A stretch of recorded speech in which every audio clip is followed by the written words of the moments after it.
صلوا على خير الأنام كل من صلى عليه منا لا يضام كل من صلى عليه مرة صلى الله بها عليه عشرة صلوا على خير الأنام.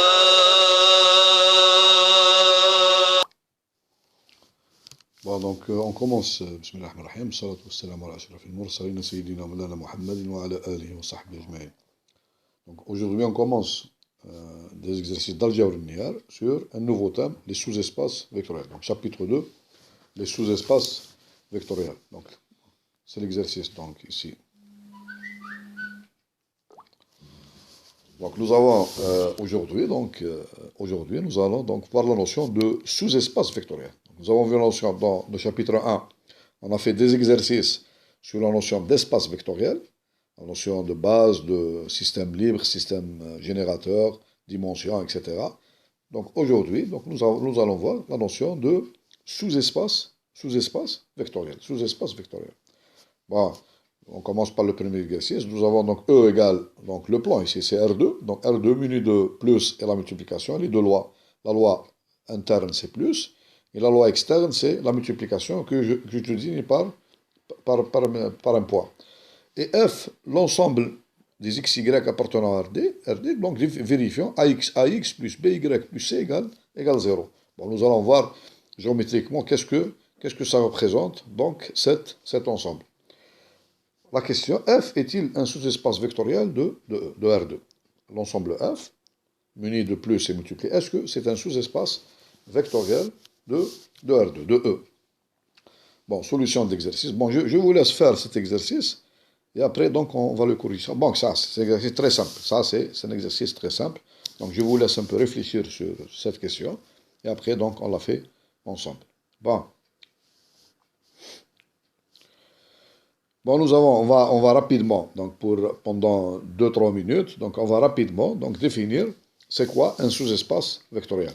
Donc nous avons par exemple grand X, je change les notations dans le cas général. Nous avons grand X muni d'une loi interne plus et d'une loi externe multipliée, donc est un espace vectoriel. Est un espace vectoriel. Je note 0, 0x, l'élément neutre de la loi plus. Pourquoi? Parce que si x plus multiplié est un espace vectoriel, on sait que x plus est un groupe commutatif.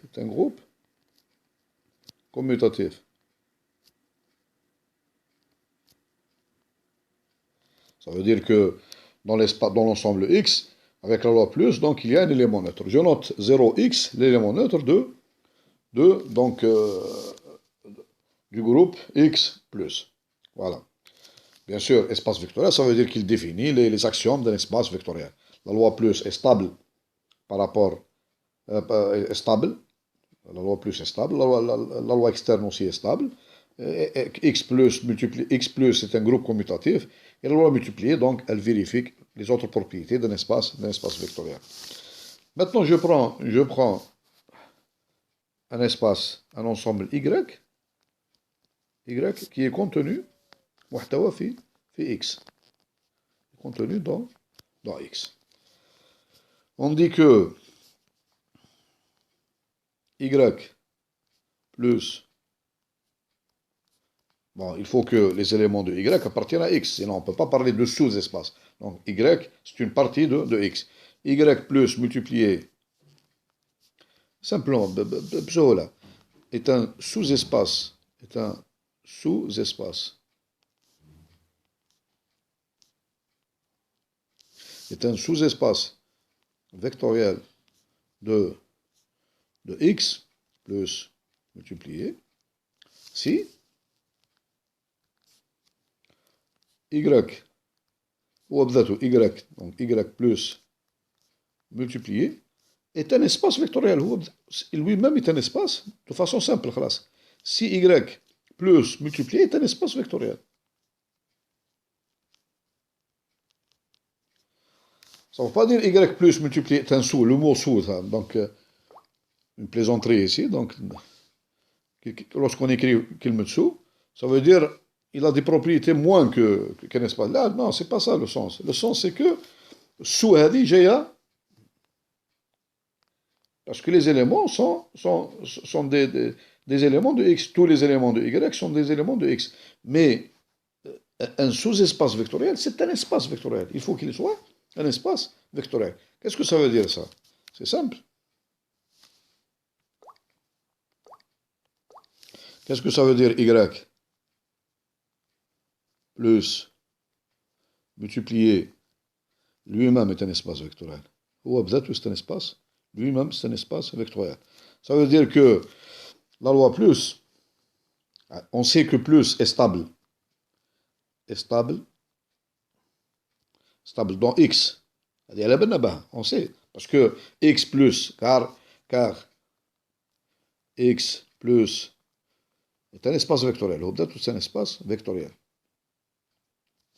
Mais pour que y plus multiplié par un espace vectoriel, il faut la loi plus, elle soit stable. C'est pas dans x. Ce n'est pas dans x. Il faut qu'elle soit stable dans, je vous laisse dans y. Il faut qu'elle soit stable dans y. Donc, y plus multiplié soit un espace vectoriel, il faut que la loi plus soit stable dans y. La même chose, c'est-à-dire, qu'est-ce que ça veut dire? La loi plus est, c'est-à-dire un couple y, xy, qui appartient à y croix y. Je prends un couple, il faut que x plus y, je sais que x plus y, elle appartient à x, parce que la loi plus est stable dans x. Pour que y plus multiplié soit un espace vectoriel, il faut que x plus y appartient à y. Pour tout couple xy qui appartient à y. Donc, quel que soit x appartenant à y, quel que soit y appartenant à y, il faut que x plus y appartient à y. La deuxième chose, multiplier, là aussi, donc il faut qu'elle soit stable, et stable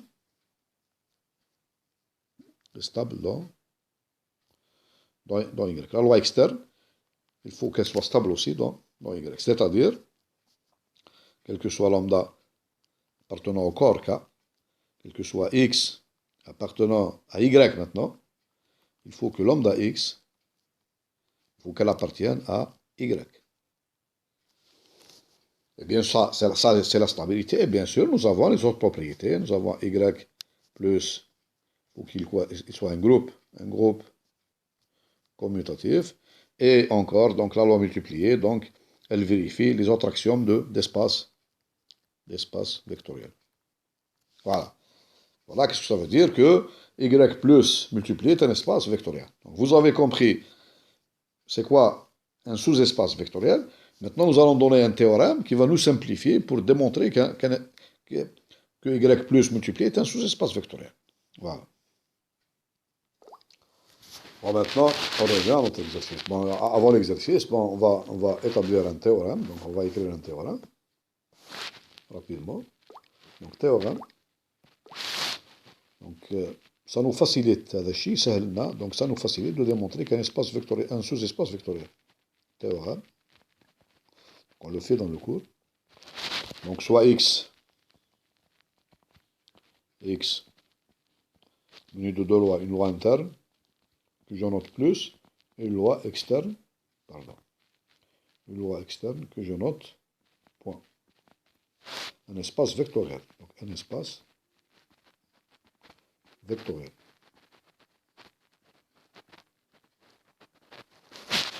Et y, un sous-ensemble de de x. Y est un sous-ensemble de x. Alors, y avec la loi plus est un sous-espace vectoriel. Est un sous-espace vectoriel de x plus multiplié. Si et seulement si, si et seulement si, il y a deux conditions. La première condition, il faut que l'élément neutre, l'élément 0 plus l'élément neutre, je la note ici, voilà. L'élément neutre de la loi plus, puisque x plus multiplié est un espace vectoriel, x plus est un groupe commutatif, donc l'élément neutre, il appartient à x par définition, il appartient à x. Si y plus multiplié est un espace, il faut qu'il appartienne aussi, une condition, il faut qu'il appartienne aussi à y. Ça, c'est la première condition. Deuxièmement, il faut que, quel que soit x appartenant à y, quel que soit x appartenant à y, quel que soit y, petit y, c'est pas grand y, appartenant à y, quel que soit alpha appartenant à k. K ici c'est R, pour notre cas, K égale R, ou bien égale C, ou bien égale. Quel que soit bêta appartenant au corps K, il faut que alpha x, combinaison linéaire ici, alpha x, bon, je vais mes vecteurs pour faire la différence entre les vecteurs et les scalaires. Je mets une flèche pour dire que c'est un vecteur, et je laisse sans flèche pour dire que c'est un scalaire. Alpha x plus bêta y. Donc cette combinaison-là, normalement, elle appartient à x. Pour que y plus soit un sous-espace vectoriel, il faut que cette combinaison appartienne aussi à y.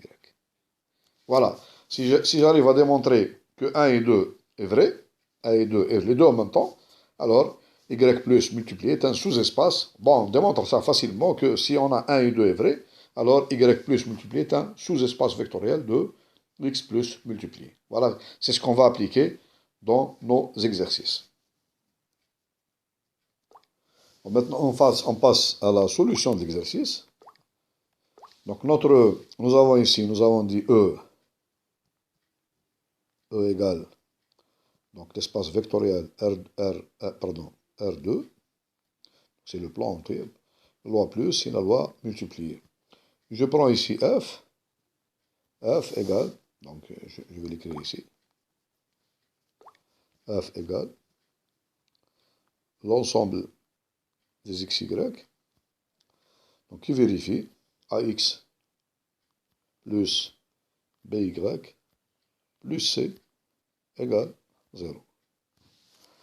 Bien sûr, avec A ici, avec A et B, C ici, A appartenant à R, B appartenant à R, et C appartenant à R. Voilà donc l'espace F, l'espace avec les lois plus et multiplié, donc qu'on connaît dans R2. Voilà. Bon, voyons un peu, c'est quoi l'ensemble? L'ensemble AX plus BY plus C égale 0. Et on le connaît dans le terminal, donc on a fait ça en terminal. Donc ça c'est l'équation, c'est l'équation, on appelle ça l'équation cartésienne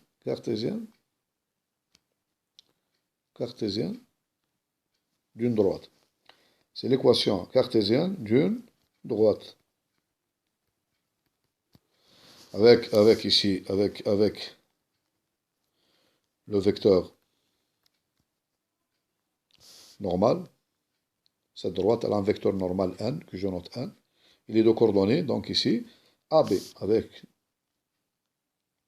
l'idée au terminal, donc géométrie, donc on connaît c'est une droite, donc c'est une droite dans le plan. Voilà, delta, l'équation taïa, donc AX plus BY plus C, avec ici un vecteur normal, le vecteur normal à N, ici voilà N, N, et les coordonnées de ce vecteur normal sont A et B. Les A ou B, qui se trouvent dans l'équation AX plus BY plus C égale 0. Donc cette droite-là, je peux l'écrire d'une autre façon. Donc je peux l'écrire d'une autre manière. Donc j'ai AX plus BY plus C est égal à 0. Donc ceci est équivalent à BY est égal à, donc moins AX moins C. Bien sûr, si B est différent de 0. Condition, bien sûr. Je peux diviser par B. Donc si B est différent de 0, donc je peux écrire Y égale A, Y égale, je peux diviser par B. Moins A divisé par B, X, plus C divisé par A. Donc nous retrouvons donc l'équation Y égale alpha X plus bêta. Une autre notation. Par exemple, Y égale, par exemple, Cx, je l'écris comme ça, Cx plus D. Avec bien sûr C égale moins A sur B, et D est égal à moins, C sur A. Moins C, pardon, ici c'est passé, c'est moins C. Nous avons ici moins C, j'ai pas bien vu, donc moins C sur A. Voilà. Donc vous avez l'équation d'une, bien sûr, si B est différent de 0. Vous avez l'équation d'une droite. Bon, voyons un peu, est-ce que nous allons donc voir les deux points donc d'un sous-espace vectoriel. La première condition, est-ce que l'élément neutre de la loi plus, est-ce qu'il appartient à notre ensemble? Et la deuxième condition, voyons un peu. Donc vous avez ici, je prends l'équation, l'élément neutre ici, 0 plus, ici dans R2. Dans R2, c'est quoi? C'est le couple. Donc 0, 0. C'est ça l'élément neutre. Nous sommes dans R2. Donc dans R2, donc l'élément neutre, donc je fais, c'est un vecteur. Dans l'ensemble R2, c'est le couple 0, 0. Est-ce que 0, 0, donc, appartient, donc est-ce que, je vais prendre la question, est-ce que 0, 0 appartient à, donc, l'ensemble ici, je l'ai noté, donc je l'ai noté F. Est-ce qu'il appartient à F? C'est-à-dire, si je remplace x par 0 et y par 0, par exemple, ax plus by plus c, est-ce que si je remplace ici x par 0, y égale 0, donc est-ce que mon couple ici appartient à, est-ce qu'il vérifie l'équation? Eh bien, 0, 0 appartient à, si et seulement si, on voit ici bien, si et seulement si, on remarque ici, si c est différent de 0, vous voyez bien que le couple 0,0 n'appartient pas à, il ne vérifie pas l'équation ax plus by plus c égale 0. Donc si et seulement si c est égal à 0. Donc si c, je vais l'écrire ici, si c'est la première conclusion, petit, si c est différent de 0, alors l'ensemble f plus multiplié n'est pas un espace vectoriel, n'est pas un sous-espace vectoriel, n'est pas un sous-espace vectoriel. N'est pas un sous-espace vectoriel de R2. Maintenant, deuxième condition, la deuxième condition, supposons, deuxième cas, supposons que C égale 0. Donc, F, qu'est-ce qu'il devient? F, il devient égal à l'ensemble des XY appartenant à R2, tel que AX plus BY est égal à 0. Voilà. Donc AX plus BY est égal à 0. Bon, sous cette forme-là, nous avons l'élément neutre 0, donc qui est égal à 0, 0, 0 plus.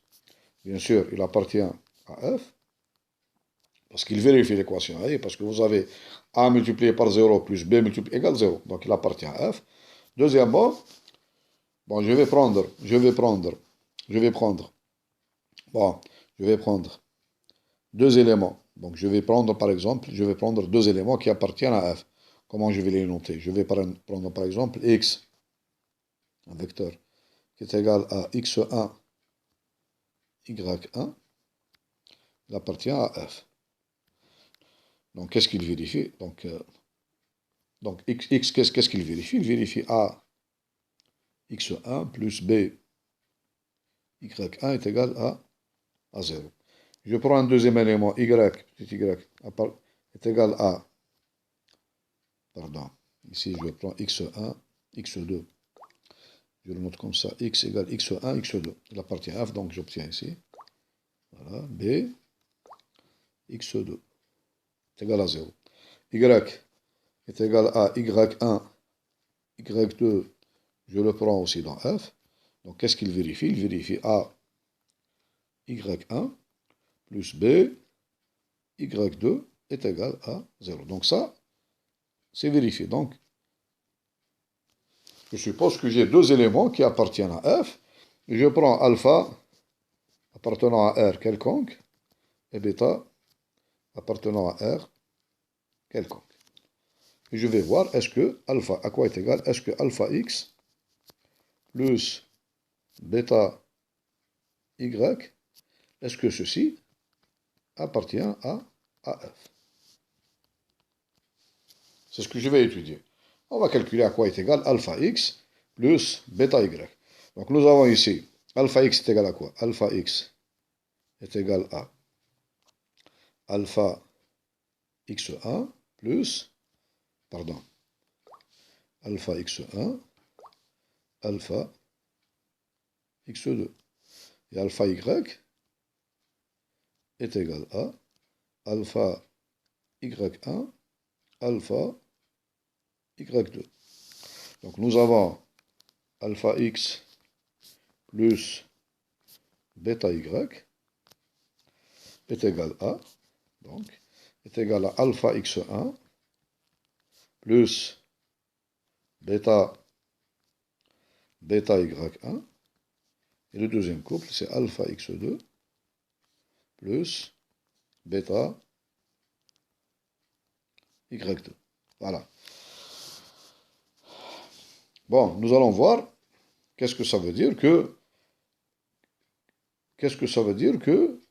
alpha x1 plus bêta y1, le couple ici, alpha x1 plus bêta y1, alpha x2 plus bêta appartient donc à l'ensemble, ou bien à l'espace grand F. Il faut qu'il vérifie, donc il faut que je prends la première, donc je prends la première coordonnée, je la multiplie par A, plus la deuxième coordonnée, je la multiplie par B, il faut que ceci me donne 0. Bon, celle-là, je l'appelle 1, l'égalité 1. Celle-là, je l'appelle l'égalité 2. Donc, 1, qu'est-ce que ça m'implique? Donc, 1,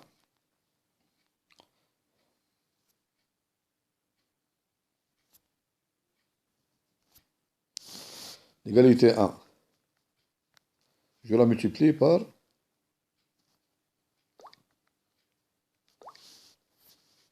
regardez l'égalité 1, je la multiplie par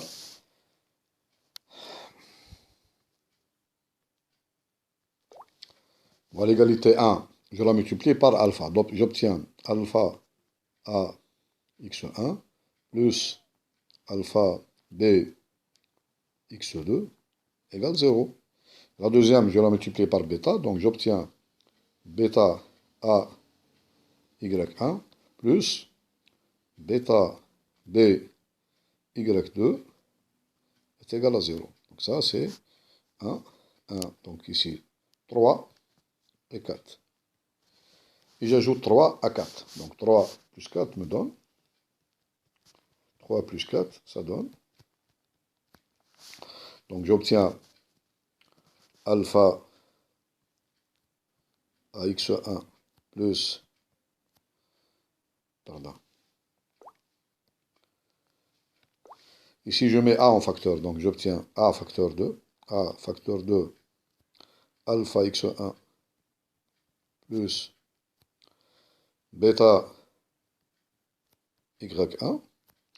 Et là, je mets donc ici, je mets B en facteur, plus B, facteur 2, B facteur 2, donc alpha x2 plus bêta y2 est égal à 0. Ça, c'est la relation 5. Analysons maintenant la relation 5. Qu'est-ce que ça veut dire la relation 5? La relation 5, qu'est-ce qu'elle veut dire? Regardez bien la relation. Ça veut dire 5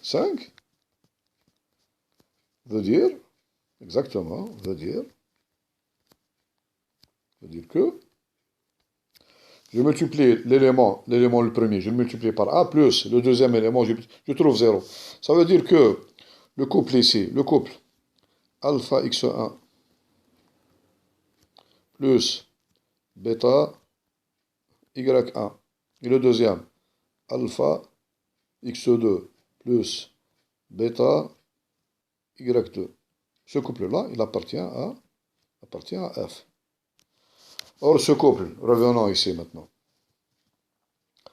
À quoi est égal? C'est quoi ce couple-là? Alpha x1, voilà ce couple-là. Le couple ici, cette relation-là. Alpha x1 plus bêta y1, alpha x2 plus bêta y2, c'est quoi? C'est alpha x plus bêta y. C'est exactement alpha x plus bêta y. Donc ceci est équivalent à dire, ça c'est exactement, ce couple-là, c'est exactement alpha x plus bêta y. Ça appartient à f. Je vous rappelle, donc x égale x1, x2, et y est égal à y1, y2. Donc, qu'est-ce que j'ai démontré? J'ai démontré que, quel que soit x appartenant à f, quel que soit y appartenant à f, quel que soit alpha appartenant à r, quel que soit bêta appartenant à r, si, donc nous avons la combinaison linéaire ici, alpha x plus bêta y appartient à f. Donc, les deux conditions, le 0, il appartient à f, et toute combinaison linéaire des éléments de f appartient aussi à f. Ça veut dire que, donc ceci m'implique, conclusion, donc f avec la loi plus, multiplié ici, est un sous-espace vectoriel, est un sous-espace vectoriel, c'est un sous-espace vectoriel de R2 plus multiplié. Voilà. Alors maintenant, on va voir géométriquement, donc hendasiyan, qu'est-ce que ça représente, le sous-espace vectoriel grand F. Donc nous avons dit que F, c'est l'ensemble des xy tels que AX plus BY est égal à 0. On ne peut pas avoir A et B les deux égale 0, parce que ça ne représente pas une droite. Si A et B est égal à 0 et 2, donc on suppose ici que A, premier cas, A différent de 0, ou B différent de 0. Donc cette équation, donc, elle est équivalente à quoi? Équivalente à BY est égal à moins AX. Ceci est équivalent, donc nous avons Y est égal à moins A sur B, moins A sur B, X. Vous reconnaissez donc ici, c'est un ensemble de droites qui passent par l'origine. Donc ce sont des droites, toutes les droites qui passent par. Donc je vais varier A ou B, donc je trouve donc l'ensemble de toutes les droites qui passent par l'origine. Par exemple, si vous avez ici B égale 0, si on a B égale 0, cette équation, je te le lis. Pardon, si B égale 0, donc on obtient, pardon, si B est différent de 0, A égale 0, on obtient BY égale 0, c'est-à-dire Y égale, puisque B est différent de 0, Donc vous avez ici B différent de 0 et A égale 0. L'équation, qu'est-ce qu'elle devient? Elle devient donc BY égale 0. Donc ceci est équivalent ici. Y égale 0. Donc c'est l'axe des X. Ça, Y égale 0, c'est l'axe des X. Contraire maintenant, si je prends ici B égale 0 et A différent de 0, B égale 0 et A différent de 0, j'obtiens X égale, c'est l'axe des Y. Donc ici, ça c'est l'axe des X. La droite qui représente l'axe des X. Contraire maintenant, si je prends B égale 0 et A différent de 0, donc vous allez avoir l'équation ici, c'est AX égale 0, donc ici c'est X égale 0. Donc c'est l'axe des Y, c'est l'axe des Y. Bon, on peut le voir géométriquement ici, voilà. Voilà donc ici les ensembles, les sous-espaces vectoriels. Donc il doit passer par, pardon, il faut qu'il passe par l'origine ici.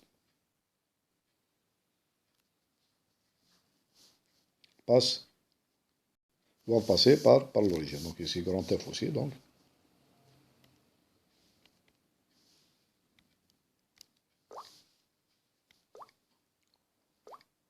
Voilà. Donc sont toutes les droites là, donc pardon, ici ça s'est déplacé, donc ça doit passer par l'origine. Ça doit passer par l'origine ici. Voilà, par l'origine.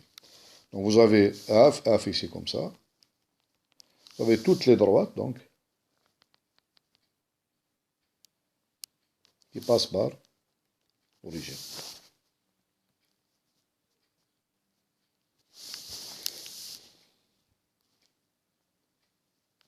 Voilà, passe par l'origine. Nous avons aussi, pas oublier, donc, nous avons aussi l'axe des X.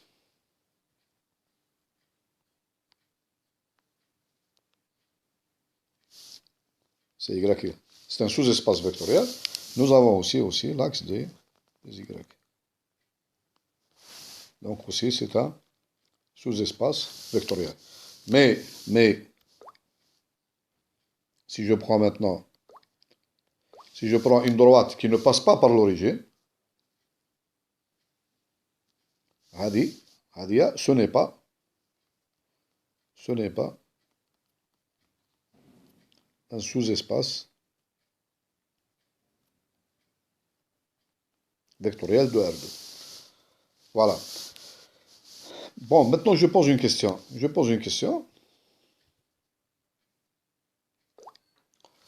Bon, on revient à l'exercice, donc notre exercice.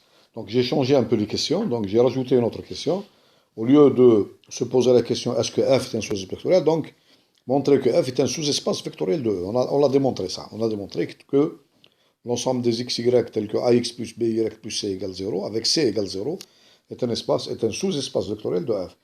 Puisque grand F est un sous-espace vectoriel, donc la question 2, trouver la dimension de l'espace du sous-espace vectoriel F. Donc voilà. Donc on va répondre à cette question, la question numéro 2, voilà.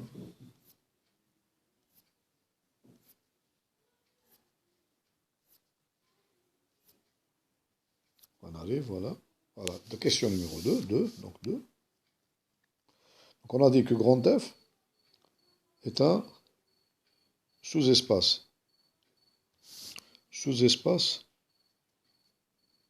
vectoriel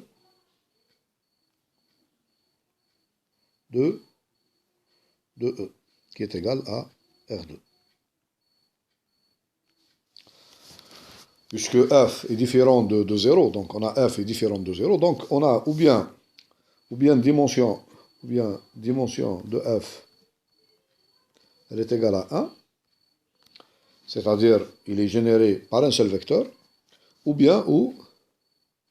dimension de F est égale à 2, ou bien donc il est égal à 1, ou bien il est égal à 2. On va voir que cette possibilité, donc, on n'a pas cette possible. Parce que si la dimension de f est égale à 2, donc il sera égal à... Pourquoi cette possibilité n'est pas vraie? Donc pourquoi dimension de est différente de 2? Est égal à 1, sûrement est égal à 1. Parce que si, donc, dimension de f sera égale à 1, c'est sûr, ça c'est sûr, car si dimension de f est égale à 2, donc, ceci implique, alors, f est égal à R2 tout entier. On sait aussi que dimension de R2 est égale à 2, donc ça veut dire que ils sont générés par la même base, par une même base. Donc, ou bien deux bases différentes qui ont le même nombre de vecteurs. Donc ça, oh, ceci est faux. Voyez, ceci est faux. Donc on va démontrer que, démontrons que, voilà, on va démontrer que dimension de f est égale à 1, donc elle n'est pas égale à 2. Voilà. Bon, c'est pas difficile, ça, c'est pas difficile. Bon, on va faire un petit schéma ici pour qu'on comprenne. Par exemple, je vais donner des exemples. Donc, je commence par des cas particuliers de sous-espace grand F. Voilà. Si je prends par exemple, si je prends grand F, c'est égal l'axe des X. Donc, je prends grand F, voilà, grand F. Par exemple, grand F est égal à l'ensemble des xy tel que y égale y, donc x appartient à R et y est égal à 0. C'est ça donc le sous-espace F, l'axe des X. Par exemple, la droite, je prends la première droite ici. On a dit que c'est un sous-espace vectoriel. Cette droite-là, grand F, est un sous-espace vectoriel. Pourquoi la dimension? Bon, pourquoi la dimension de F, elle est égale à 1? Parce que, donc, si je prends la base B égale 1, 0. C'est-à-dire ici, les éléments, je peux l'écrire, donc les éléments de F, il faut bien voir ici, c'est que les éléments de F est égal à, en vérité, l'ensemble des X, 0, avec X appartenant à R. Il faut bien voir ici que si je prends comme base ici, comme système de vecteurs B est égal à, donc l'élément 1, 0. Cet élément 1, 0, je pose ici U, est égal à 1, 0, égale U. Il est clair que B, le système B, est libre. Pourquoi? Parce que si vous prenez lambda U égale 0, 0, ça implique que lambda équivalent, lambda 1, 0 est égal à 0, 0, et ceci implique, donc ici, bon, je dis implique seulement, j'ai besoin de l'implication seulement, est égal à 0, 0, c'est-à-dire lambda 0 est égal à 0, 0, et ceci m'implique que lambda égale 0. Donc, B est libre. Maintenant, pourquoi B est générateur? B est générateur, rapidement, car, qu'est-ce que ça veut dire générateur? Je prends, car, quel que soit x 0 appartenant à f, on a dit que f ici, c'est l'ensemble des couples x0, x0. Il existe lambda qui est égal à, je le prends égal, lambda, je le prends égal x. tel que, nous avons ici x0 est égal à x multiplié par 1, 0 multiplié par l'élément de la base. Donc ça veut dire que 1, 0, il est générateur. Et pour tout x appartenant, 0 appartenant à f.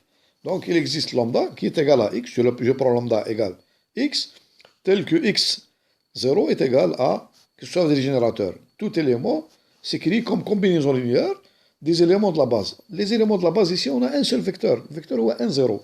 Donc si je prends x0 quelconque appartenant à f, il existe lambda qui est égal à ce nombre réel x.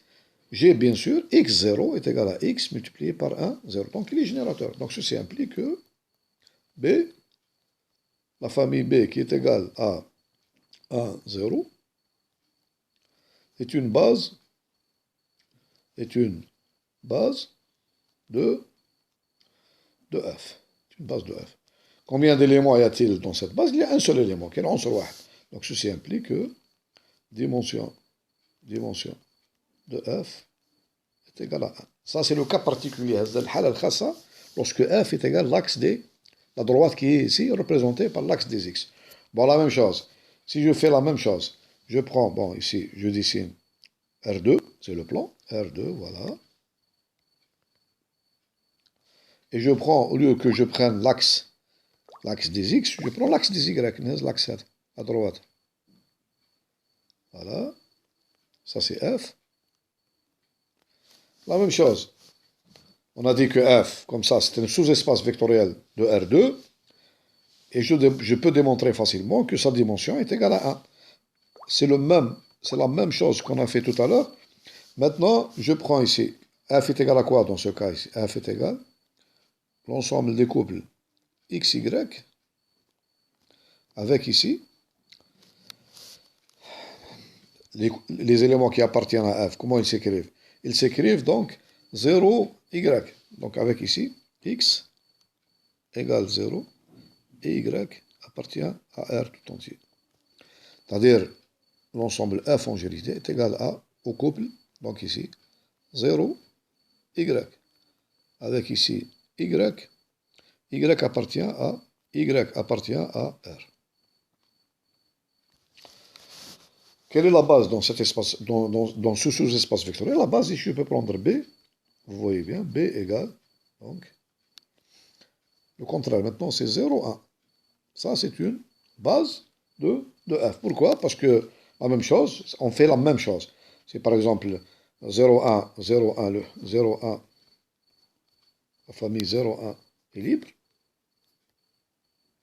La même chose, je prends car lambda multiplié par 0, 1 est égal à 0, 0, implique, donc ici, 0 lambda égale 0, 0, implique lambda égale 0.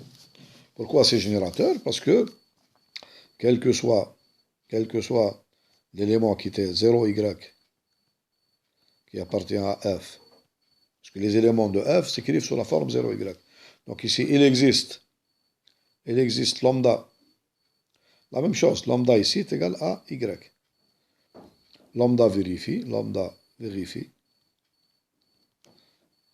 Nous avons 0y est égal à, lambda égale y, c'est-à-dire est égal à y, multiplié par 0, 1. Vous voyez bien, 0y est égal à y multiplié par 0, 1. Ah, donc ça veut dire que le couple ici, ceci implique que le couple 0y est générateur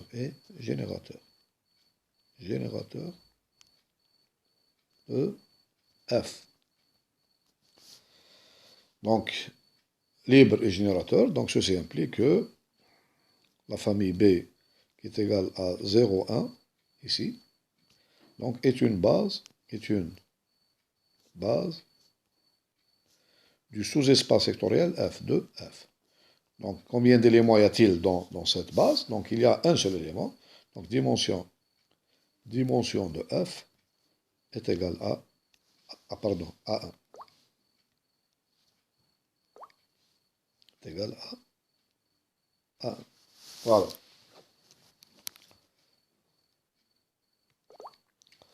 Bon, maintenant, on va passer au cas général. Donc, au cas général. Donc, nous avons dit f maintenant. F. Nous avons vu deux cas particuliers, l'axe des x et l'axe des y. Donc, f égale, donc, est égal à l'ensemble des xy. Donc, qui vérifie ax plus by égale 0. Nous avons dit que lorsque C égale 0 était différent de 0, ce n'est pas un sous-espace vectoriel. Il faut que C égale 0. Bon, euh, nous avons vu l'axe des x. L'axe des x,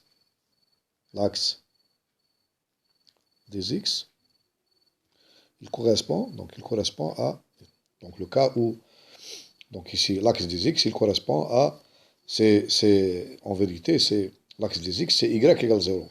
C'est-à-dire, il correspond à A égale 0 et B différent de 0. On l'a étudié ça. Maintenant, l'axe des y,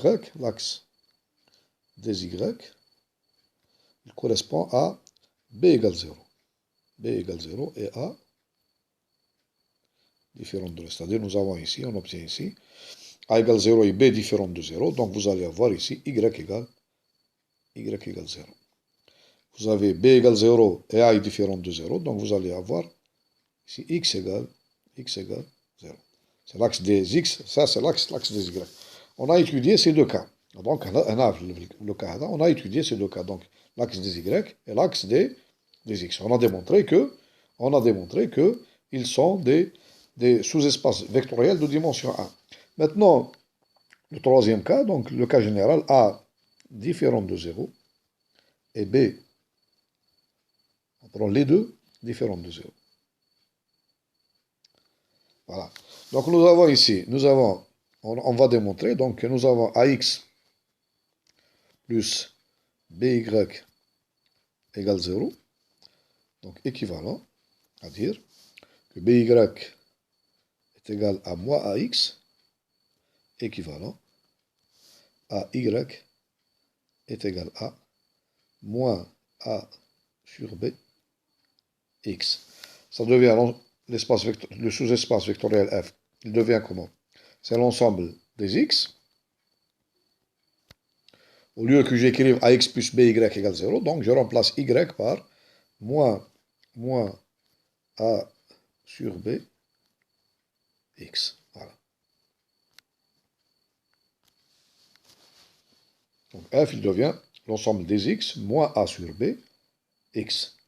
Il est clair ici, donc avec cette écriture-là,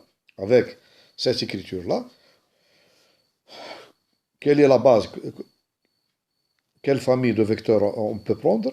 Donc ici, il est clair ici qu'on peut prendre, si je prends ici B, vous voyez bien que B est égal à, je prends ici 1 moins A sur B.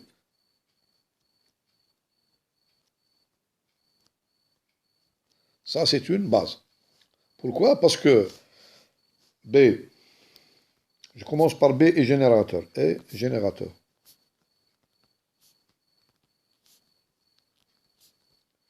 Générateur de F. Car si X moins A sur B,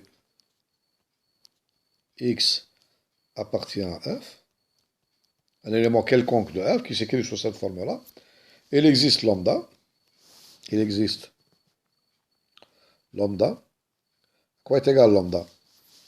Comment je prends lambda? De façon que x moins b moins a sur bx est égal à lambda multiplié par 1 moins a sur... C'est clair ici? Je multiplie par x. Donc lambda, je le prends égal, voilà. Lambda égale x. On a donc l'élément x moins b sur a moins a sur b, pardon. Moins a sur b. C'est pas moins b, moins a sur b. Moins le vecteur moins a sur b. X, vous voyez bien, est égal à, je peux l'écrire sur la forme x multiplié par 1 moins a sur b. Voilà. Ça veut dire que le système 1 moins A sur B est générateur. Maintenant, pourquoi 1 moins A sur B est libre? C'est plus facile, car est libre. Est libre, car si on a lambda multiplié par 1 moins A sur B est égal au couple 0, 0, ceci est équivalent lambda moins lambda A divisé par B est égal à 0, 0. Ceci est équivalent, ou bien ça implique que j'obtiens lambda égale 0, ou, donc ici, et moins lambda A sur B égale 0, moins lambda A sur B égale 0. Et ceci m'implique les deux, puisque A et B sont différents de 0, donc ceci m'implique que lambda égale 0. Ça veut dire que ceci m'implique que le système 1 moins A sur B est libre. Donc B qui est égal à moins A sur B, il est libre et générateur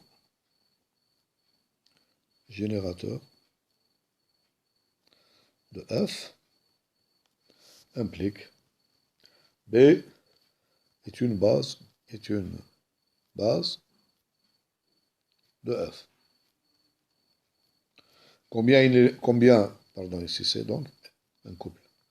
Combien il y a d'éléments dans B? Il y a un seul élément.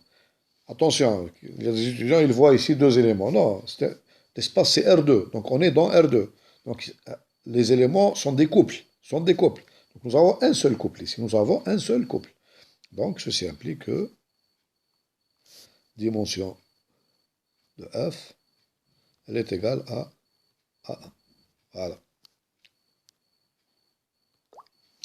Bon, maintenant, on passe à l'exercice numéro 2. On prend toujours l'espace R2 avec la loi plus multiplié, l'espace vectoriel. Trouvez deux sous-espaces vectoriels F et G, tels que dimension de F égale 1, dimension de G égale 1, et R2 est égal à la somme directe de F et G. Voilà.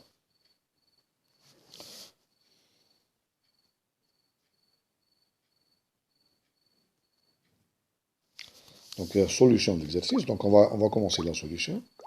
Solution.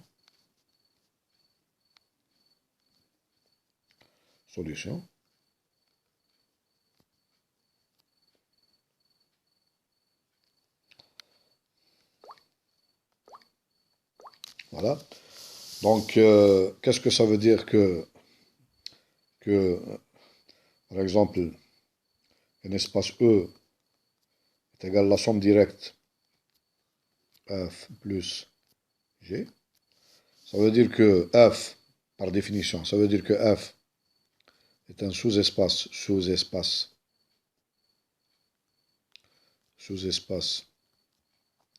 vectoriel de E.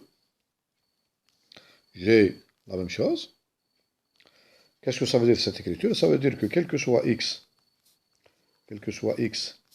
appartenant à E, il existe un seul y appartenant à F, il existe un seul, par exemple, Z, pardon,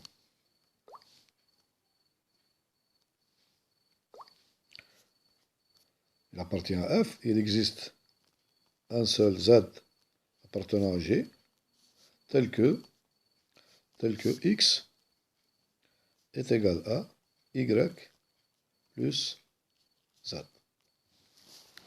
C'est-à-dire tout élément de E s'écrit comme la somme unique de deux éléments de F et G. Dans ce cas, on dit que E est la somme directe des sous-espaces vectoriels F et G. Et on démontre que, regardez ici donc, si un espace vectoriel est la somme directe de deux sous-espace vectoriel, F et G, alors la dimension de E est égale à la dimension. Bien sûr, on parle de dimension finie ici. On parle de dimension. C'est égal à la dimension de F plus la dimension de G. Voilà, donc la dimension de F plus la dimension de G. Donc, ici, dans notre cas, nous avons R2. Nous avons R2. Donc, trouver deux sous-espaces vectoriels dans ici, dans la somme directe, puisque dans la somme directe, j'ai oublié de citer. Donc, nous avons ici, nous avons, ils sont disjoints, les ensembles F et G, ils sont disjoints. Nous avons ici F inter G, puisque ce sont deux sous-espaces vectoriels. Donc, ça veut dire qu'ils ont l'élément nul qui appartient aux deux. Donc, est égal à 0. Donc, l'intersection est égale à 0. Et leur réunion, donc ici F union G est égal à E. Donc, ils forment, les deux ensembles F et G, ils forment une partition de E.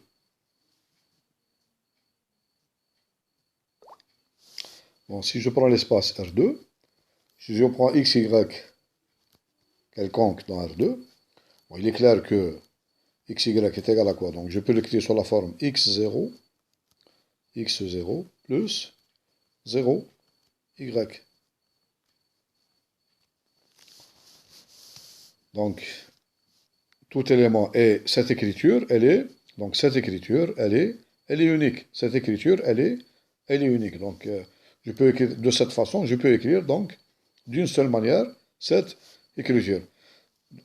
C'est quoi x0? Donc, si je note f1, si je note f,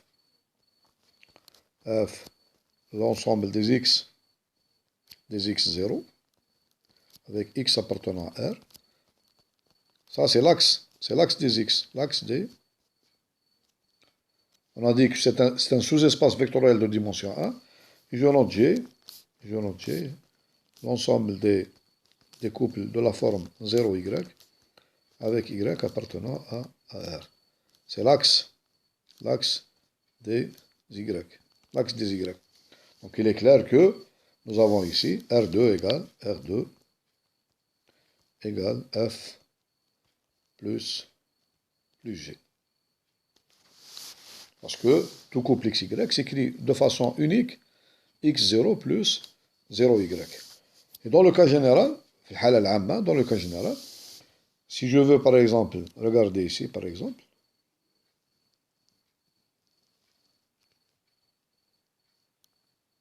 voilà, je veux écrire donc, si je prends F à droite, ici AX plus BY égale 0, je peux prendre n'importe quelle autre droite, donc ici, une autre droite, essentiel qu'elle passe, je la note par exemple, A1X plus B1Y égale 0.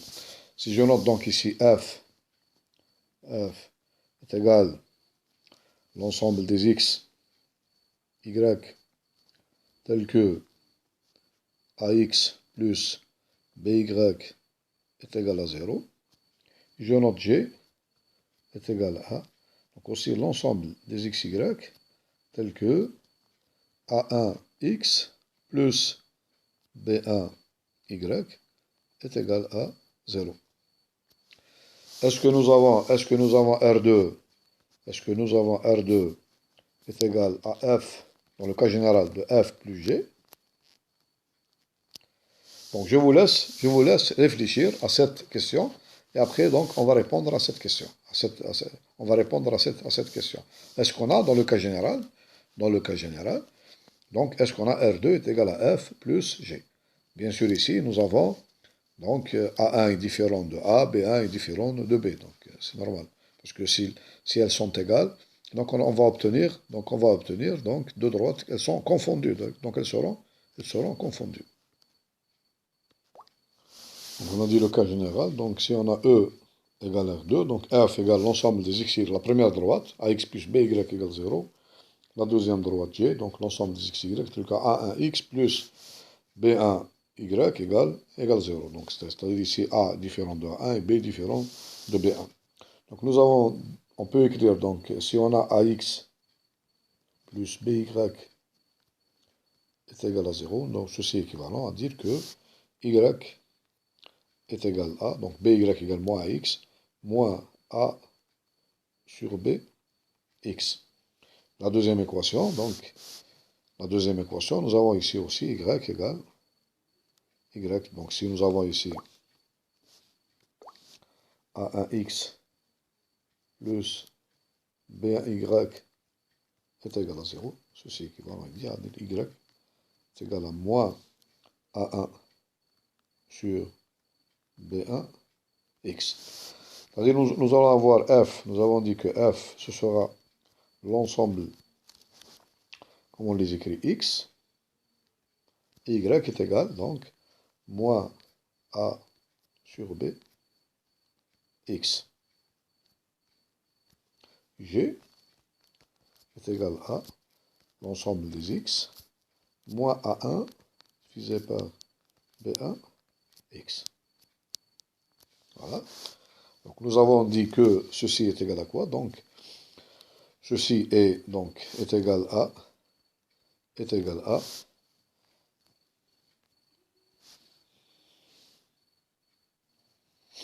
les couples, donc ici, les couples, je peux l'écrire comme ça, x multiplié par 1 moins a sur b.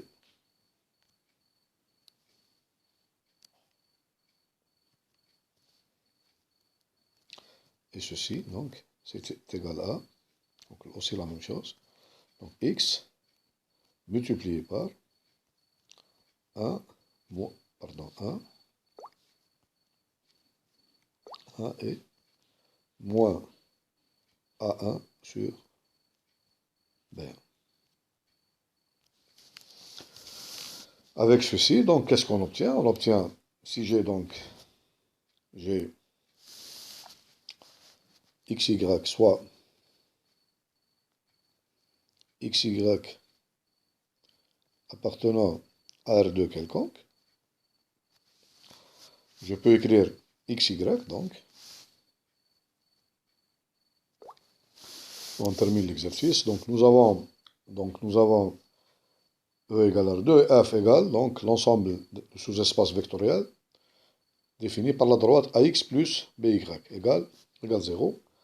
Et donc le sous-espace vectoriel G, donc c'est l'autre droite, A1X plus B1Y égale 0.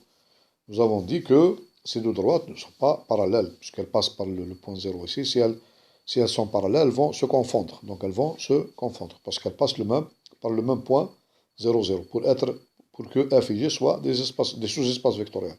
Si A et B est égal à 1, B1, donc nous allons voir les deux droites, elles vont se confondre.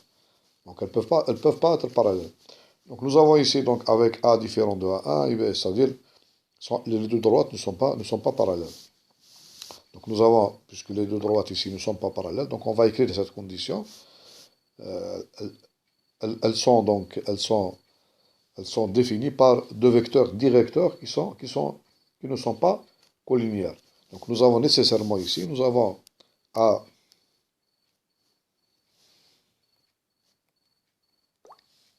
on va l'écrire tout à l'heure. Donc est-ce que nous avons R2 égale F plus somme directe de F plus G? Donc je vais écrire, donc la droite G est égale l'ensemble des xy tel que A, la droite F est égale l'ensemble des xy tel que AX plus BY égale 0. La droite G, l'ensemble des xy tel que A1X plus BY égale 0. Donc la première condition, donc je vais prendre ici la première condition. Donc voilà.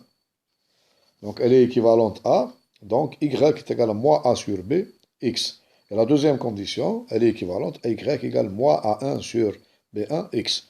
Donc le sous-espace vectoriel à droite F, c'est l'ensemble des x, x, et moins A sur B, x, avec x appartenant à R. C'est l'ensemble de tous les couples qui s'écrivent sous la forme x et moins A sur B, x, avec x appartenant à R. X parcourt R tout entier. Donc est égal à x, 1 sur 1, moins A sur B. Et la droite G, donc c'est l'ensemble des couples xy qui s'écrivent sous la forme x moins A1 sur B1, x est égal à x multiplié par 1 moins A1 sur B1. Bon, on termine le calcul. Donc, on va voir, est-ce qu'il est possible, donc on va voir ici maintenant, est-ce qu'il est possible d'écrire R2, voilà, est-ce qu'il est possible d'écrire R2 est égal à F plus somme directe plus G. Qu'est-ce que ça veut dire que R2 est égal à F plus G? Ça veut dire que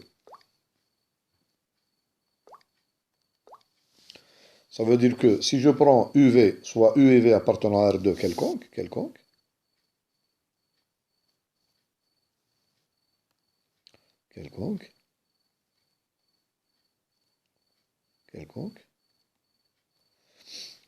est-ce qu'il existe un seul lambda appartenant à R? Existe-t-il un seul mu appartenant à R, tel que ce couple UV est égal à lambda fois l'élément qui appartient à F, c'est-à-dire lambda fois x multiplié par lambda fois x1 moins A sur B, plus mu, cet élément-là qui appartient à G. Ça, il appartient, parce qu'on a dit, tout élément qui appartient à F, il s'écrit x facteur multiplié par 1, virgule, moins A sur B. Et tout élément qui appartient à G, il s'écrit sous la forme, donc 1 moins A1 sur x facteur 1, virgule, moins A1 sur B1. Voilà.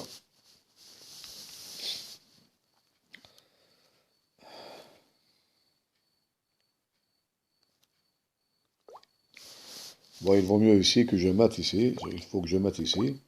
C'est pas le même x ici, parce que s'il appartient à la droite, donc à la droite F, donc je vais mettre ici x1. Voilà. Donc ceci est égal à quoi? Donc est égal à lambda x, le premier, donc il me donne lambda x, bon, je fais la somme ici, donc. Voilà, donc les notations, je vous laisse démontrer qu'on a effectivement, c'est-à-dire, on a vraiment que f de R2 est égal à f plus G. Je vous laisse terminer cet exercice. Essayez donc de démontrer que R2 est égal à F plus G. F plus G. Bon, je vous ai donc donné toutes les notations possibles. Essayez donc de terminer que, bon, géométriquement, comment on peut le voir géométriquement? Bon, un dessin, comment on voit ça? Donc, nous avons ici, donc, F, la fond de la droite G. Donc la droite F, donc on a dit qu'elle est générée par donc, le vecteur. Donc je vous rappelle F comme base, donc elle est générée par le vecteur A, moins B sur A. Ça c'est la droite F.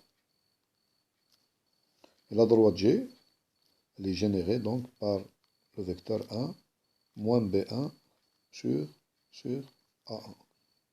Moins B1 sur A1. Il faut revenir donc aux deux démonstrations qu'on a.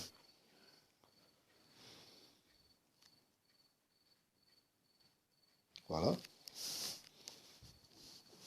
On a ces deux vecteurs-là, voilà. Premier vecteur, donc je vais les mettre en orange. On revient.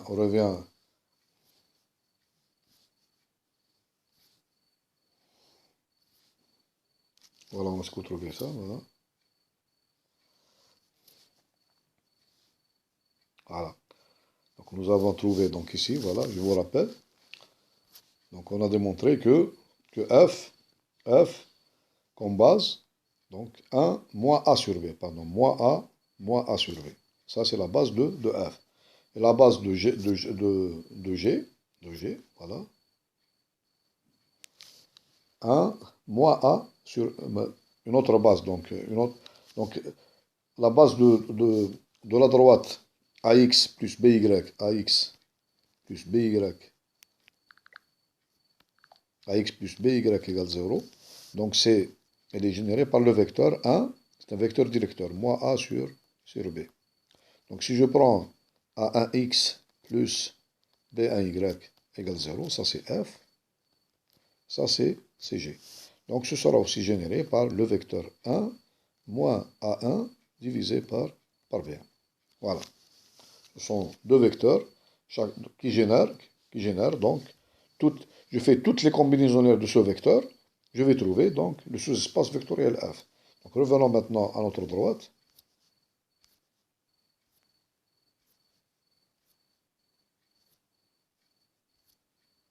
Voilà. Donc c'est le contraire ici, donc je me suis trompé. Donc ça c'est, on va l'écrire bien. Donc moins A sur B, F c'est moins A sur B, ça c'est moins A1 divisé par B1. Voilà. Ça c'est le vecteur, j'appelle ça est égal donc F, donc il est généré par ce vecteur. Et G, qu'est-ce que ça veut dire? C'est-à-dire, pour trouver, ça c'est le vecteur 1, A sur B. Je vais mettre ici, donc ça c'est le vecteur, voilà. Et ça, c'est le vecteur 1 moins A1 divisé par B1. Voilà. C'est-à-dire toutes les combinaisons linéaires de ce vecteur, ils vont me donner, j'obtiens la droite f tout entière. Et lorsque je fais toutes les combinaisons linéaires de ce vecteur 1 moins A1 sur B1, je vais obtenir donc la droite G. Maintenant, donc je vais prendre un point 1 quelconque, un point 1 de coordonnées x, y qui appartient à R2.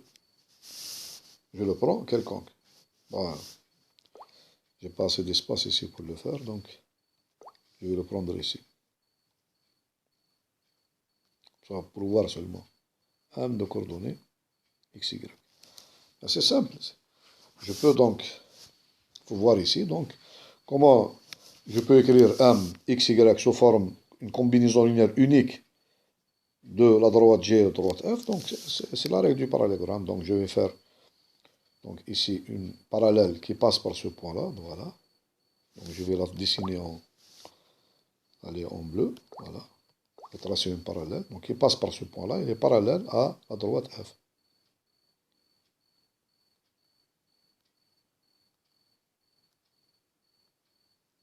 Voilà. Une deuxième parallèle, donc qui passe par ce point-là, parallèle à la droite G. Donc ici, voilà.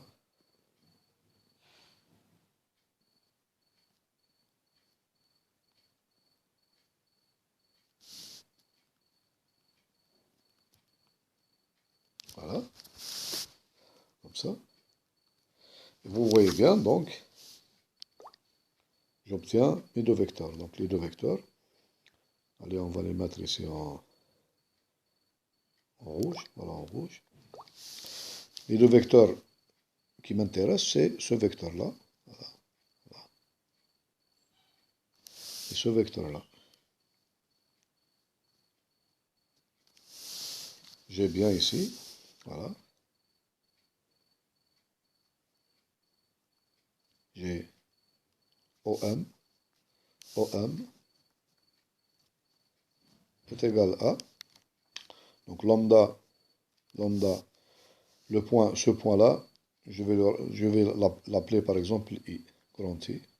Ça, je l'appelle grand J. Lambda est égal à OI plus OJ. et ceci est égal, OI, puisque c'est une combinaison linéaire de vecteurs, est égal à lambda fois, il existe lambda, donc cette longueur-là, c'est lambda. La longueur est lambda fois vecteur 1 A sur B, plus le lambda, c'est cette longueur, plus mu, le vecteur ici, 1, c'est moins A sur B, et moins A sur B1, moins A1 sur B1. Avec ici lambda et mu sont uniques. Voilà géométriquement, comment on trace donc, comment on trouve les composantes uniques de n'importe quel vecteur, de n'importe quel point M dans R2, en fonction des éléments, donc des éléments de F et de G. L'essentiel, c'est que mes deux droites ne sont pas collinéaires. Donc si elles ne sont pas collinéaires, donc je peux exprimer donc le point M de coordonnées XY en fonction de deux éléments uniques de F et de G. Voilà.